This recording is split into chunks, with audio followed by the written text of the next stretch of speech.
برِ صغیر ہندوستان کی غیر ملکی تسلط سے نجات دلانے کے لیے مئی 1857 میں جنگ آزادی کا آغاز ہوا، جس نے ملک کے ایک بڑے حصے کو اپنی لپیٹ میں لے لیا۔ لیکن انگریزوں نے آزادی کے اصول کو، اس کوشش کو اکتوبر 1858 تک ناکام بنا کے رکھ دیا، اور وہ مزید 9 برس ہندوستان پر حکمران رہے۔ جنگ آزادی کے اہم اسباب سیاسی، معاشی اور مذہبی وجوہات تھیں۔ لارڈ ڈیوس نے دیسی ریاستوں پر حملہ کر کے قبضہ کر لیا۔ اس کی رد سے اگر امدادی نظام قبول کرنے والی کسی ریاست کا حاکم فوت ہو جاتا تو اس کا متبعی صرف ذاتی جائیداد کا وارث بنتا تھا۔ وہ سابقہ حکمران کا تخت صرف اسی صورت میں حاصل کر سکتا تھا اگر انگریزی حکومت اس کی اجازت دے، بصورت دیگر اس ریاست کا الحاق خود بخود برطانوی سلطنت سے ہو جاتا تھا۔ اس اصول کی بنا پر جھانسی، ادے پور اور سنبھل کی ریاستوں کے حکمرانوں کو متبی بنانے کی اجازت نہ دی گئی اور ان کو انگریزی سلطنت میں شامل کر لیا گیا۔ اصول الحاق کا اطلاق کرتے ہوئے آخری مرحلہ پیشوا کے متبعی نانا صاحب کی پنشن بند کر دی گئی۔ اسی لیے جھانسی کی رانی اور نانا صاحب نے جنگ آزادی میں نمایاں حصہ لیا۔ بعد میں نظریہ الحاق میں اس امر کا بھی اضافہ کر دیا گیا کہ بد انتظامی کی بنا پر کسی ریاست پر قبضہ کیا جا سکتا ہے۔ چنانچہ عہد کا الحاق اسی وجہ سے کیا گیا۔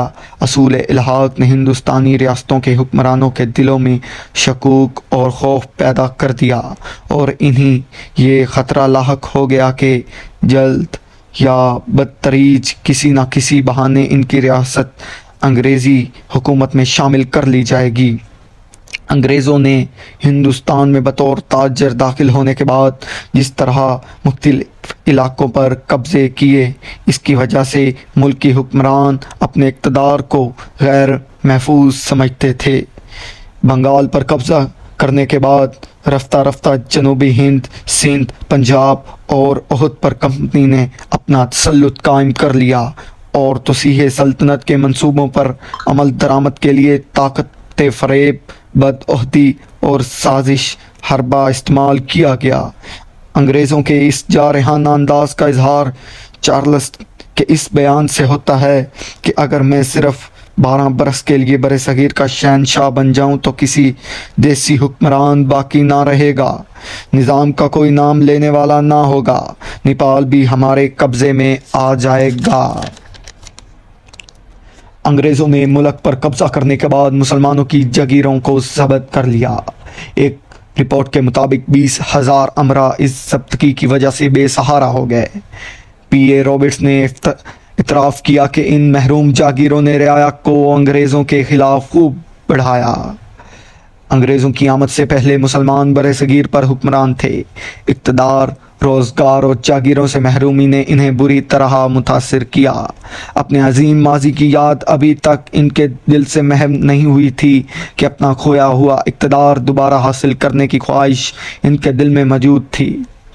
مغل حکمران بہادر شاہ ظفر کی حکومت اگرچہ صرف اور صرف لال حویلی تک محدود تھی، مگر وہ عظیم الشان مغلیہ اقتدار کی علامت تصور کیا جاتا تھا۔ عوام کے دلوں میں اس کا بڑا احترام تھا۔ انگریزوں نے بہادر شاہ کو مطلع کیا کہ اس کی وفات کے بعد اس کی اولاد کو لال قلعہ خالی کرنے ہوگا۔ اس اعلان کی وجہ سے لوگوں کو بہت رنج ہوا، کیونکہ ہندوستان کے عظیم ماضی کی علامت بھی اب ختم ہوتی نظر آ رہی تھی۔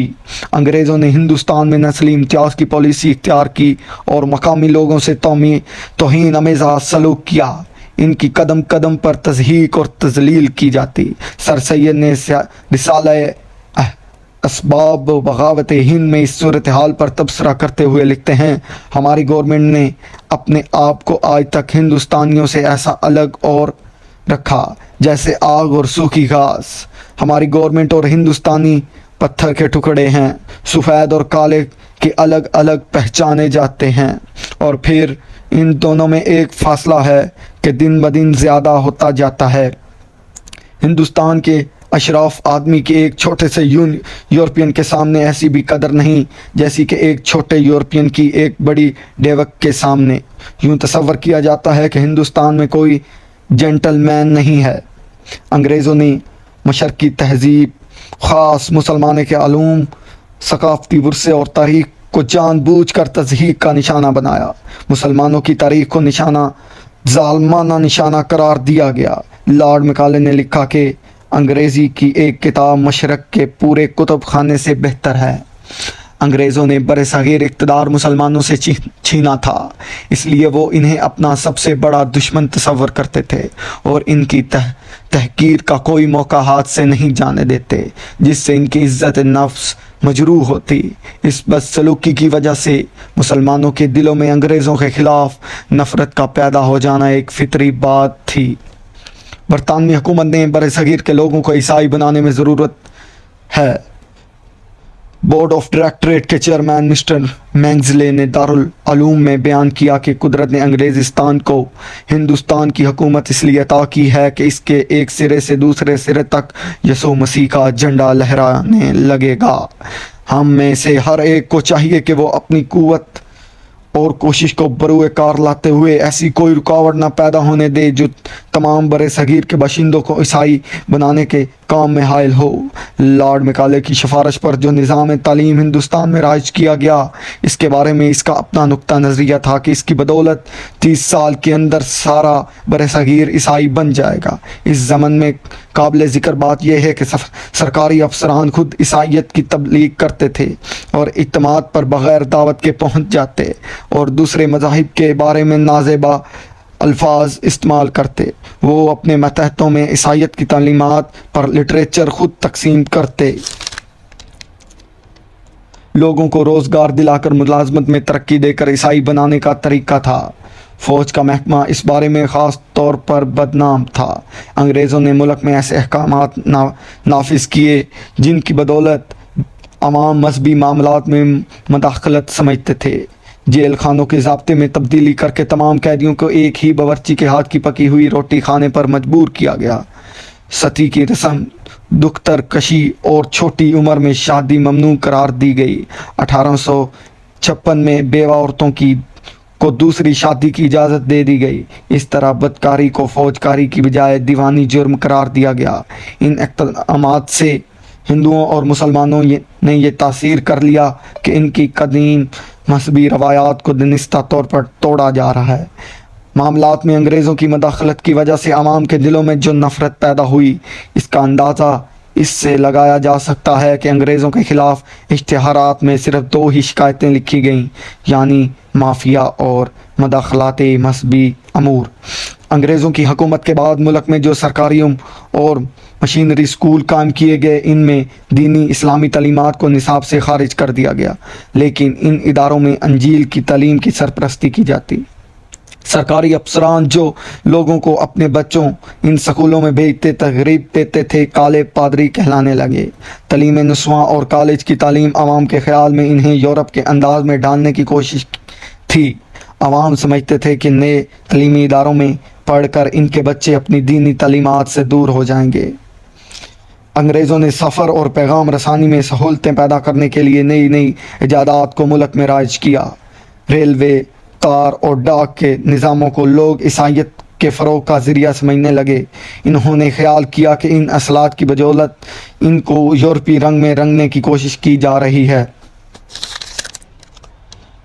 انگریز مقامی لوگوں کو فوج میں بھرتی کرنے کے بعد اپنے توسیع پسندانہ عزائم میں کامیاب ہوئے تھے، لیکن اس کے باوجود انہیں بہت سے مراد سے محروم رکھا گیا۔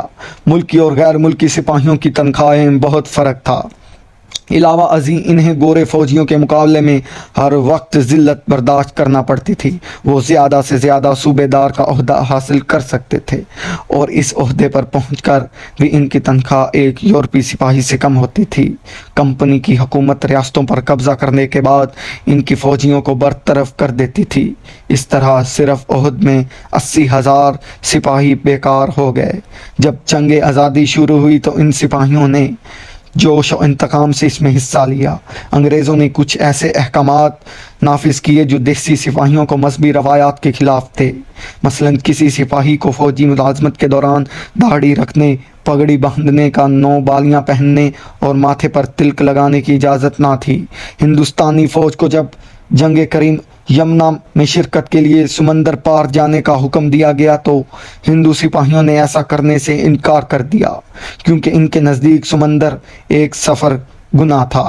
اس صورتحال سے نمٹنے کے لیے 1856 میں ایک قانون پاس کیا گیا، جس کی روح سے کوئی فوجی ملک سے باہر جانے سے انکار نہیں کر سکتا تھا۔ اس قانون کی وجہ سے سپاہیوں میں بے چینی پھیل گئی۔ ان دنوں جنگ یمنا کی وجہ سے یورپی فوج کی اکثریت یورپ میں مقیم تھی اور کچھ پنجاب کے الحاق کے بعد وہاں سے واپس نہیں آئی تھی، اس لیے بنگال، بہار اور مرکزی ہندوستان میں یورپی فوجیوں کی تعداد بہت محدود تھی۔ یہ حالات انگریزوں کے خلاف بغاوت کے لیے بہت سازگار تھے۔ سید احمد شہید کی تحریک جہاد اگرچہ ناکام ہو چکی تھی، لیکن اس نے مسلمانوں میں جذبہ جہاد پیدا کیا۔ مسلمان اپنے مستقبل سے مکمل طور پر مایوس نہیں ہوئے تھے، لہٰذا انہوں نے برصغیر میں مسلم اقتدار کو دوبارہ قائم کرنے کی کوشش کی۔ انگریزوں نے 1757 میں جنگ پلاسی کے بعد برصغیر پر قبضہ کیا تھا۔ 1857 میں اس روایات کو بڑی شہرت ملی کہ کمپنی کی حکومت 100 سال بعد ختم ہو جائے گی۔ کمپنی کے دور اقتدار میں ملک میں بے شمار مسائل پیدا ہوئے، لیکن حکومت نے عوام کی دلجوئی اور مسائل کو حل کرنے کی بجائے فرائض سے غفلت برتی اور بے حسی کا مظاہرہ کیا، جس کی وجہ سے عوام انگریزی حکومت سے متنفر ہو گئی۔ 1857 کے آغاز میں فوج کو نئی قسم کی کارتوس دیے گئے، جن پر چربی لگی ہوئی تھی اور جنہیں استعمال کرنے سے پہلے دانتوں میں کانٹا پڑتا تھا۔ اس بارے میں مشہور ہو گیا کہ یہ چربی گائے اور سور کی ہے۔ چنانچہ اس وجہ سے ہندو اور مسلمان سپاہیوں میں بہت اضطراب پھیل گیا۔ ایک ہندو سپاہی منگل پانڈے نے ان کو استعمال سے انکاری کیا تو اسے موت کی سزا دی گئی۔ اس پر مئی 1857 میں میرٹھ کے 85 سپاہیوں نے ان کارتوسوں کو استعمال کرنے سے انکار کر دیا۔ فوجی عدالت نے ان سب کو 10 سال قید بمشقت سزا دی اور دوسرے دن میرٹھ چھاؤنی کے سپاہیوں نے بغاوت کر کے اپنے ساتھیوں کو جیل سے نکال لیا۔ اس طرح 10 مئی 1857 کو اس تاریخی ہنگامے کا آغاز ہوا۔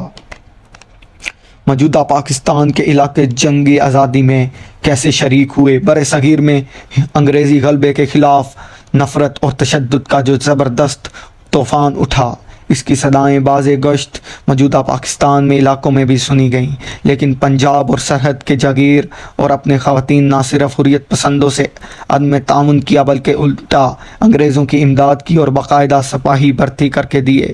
بااثر عناصر کے مخالفانہ رویے کی وجہ سے آزادی جدوجہد کو مظلوم اور منتظم نہ کیا جا سکا۔ انگریزوں نے مجاہدین کو سختی سے کچل دیا۔ صوبہ سرحد دہلی اور میرٹھ کے واقعات کی خبر جب پشاور تک پہنچی تو انتظامیہ نے فوراً احتیاطی تدابیر استعمال کرنا شروع کر دی۔ فوج کے چیدہ افراد پر مشتمل ایک چاق و چوبند متحرک دستہ تشکیل دیا گیا، جو مختلف جگہوں پر گشت کر کے لوگوں کو انگریزوں کے تسلط کا احساس دلاتا اور سوزش کی صورت میں فوری کارروائی کرنے کے لیے مستعد رہتا۔ علاوہ ازیں 1000 ملتانی گھوڑے سواروں کا ایک رسالہ اور 200 سال پیادوں پر مشتمل ایک مقامی پلیٹس کی تشکیل کے احکامات بھی جاری کر دیے گئے۔ اس سلسلے میں مقامی خواتین نے انگریزوں کا بھرپور ساتھ دیا۔ افریدی، میمند اور یوسف زئی قبائل نے بھی انگریزی حکمرانوں کی ہر ممکن مدد کی۔ 21 مئی کو نوشہرہ چھاؤنی پر 55ویں دیسی بغاوت کر دی گئی۔ خدشہ تھا کہ نوشہرہ سے قریب ہونے کی وجہ سے مردان اور پشاور میں بھی آگ پھیل نہ جائے، اس لیے انگریزوں نے نوشہرہ اور مردان کو ملانے والا پل توڑ دیا اور پشاور میں مقیم دیسی دستور پر ہتھیار رکھوا لیے۔ نوشہرہ کے باغی سوات کی طرف روانہ ہوئے تو نکلسن کا ان کے ساتھ تعاقب کیا گیا۔ لڑائی میں 150 دیسی سپاہی مارے گئے، اتنے ہی گرفتار ہوئے، ان میں سے 40 کو توپوں سے اڑا دیا گیا اور باقی بیکار